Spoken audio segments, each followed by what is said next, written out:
colour down here in this Woodland Dell at the bottom of the garden is just getting better and better. Just to the side of my covered wood pile with all the oak we cut down last season.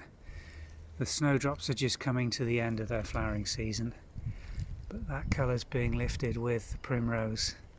And just look at this planting we've got in here with these daffodils. A whole range of different varieties, and then down to that primrose. The aconites that were flowering so profusely back in February and early March have now completely finished, but the colour's being lifted and picked up by these celandines.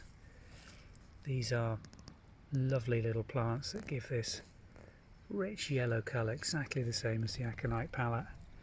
And we've got a little bit of wild violet down there as well, viola, that's just seeded itself through this lot. And the real star performers are still this bank of primrose. Just let me walk you down here, we've lost the light a little bit. Giant snowflakes, we're going to do a special on these and show you these bulbs.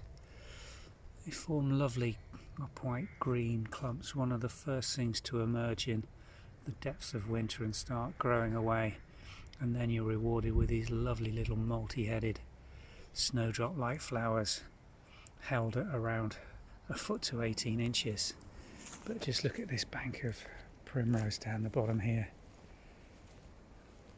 This is just self-seeded into this sunny bank under this slightly shaded beech hedging later in the season. Occasionally you get a genetic throw off and a bright mauve one like we've got in the foreground there. The bees already enjoying the pollen out of these, and in the background more daffodils and snowflakes that have just spread out over through the fence onto the bank. There's a ditch behind there which is a running stream, always moist, so it's almost a perfect environment for these things to run wild. And then down at the bottom we've got the pond, which at this time of year is still extremely full. You can see the water level on the ground there, it's still very waterlogged, this bit of land. At this time of year it won't dry out until well into April.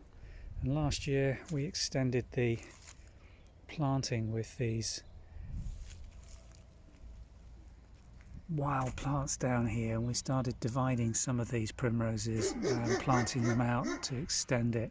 It takes a couple of years for the plants to get to a decent size before you get clumps flowering as well as these, but it's worthwhile doing if you've got them growing in an area like this. It's lovely to extend the planting and really bring this colour absolutely alive at this time of year. A lovely place to come and sit when you start getting a few warm days.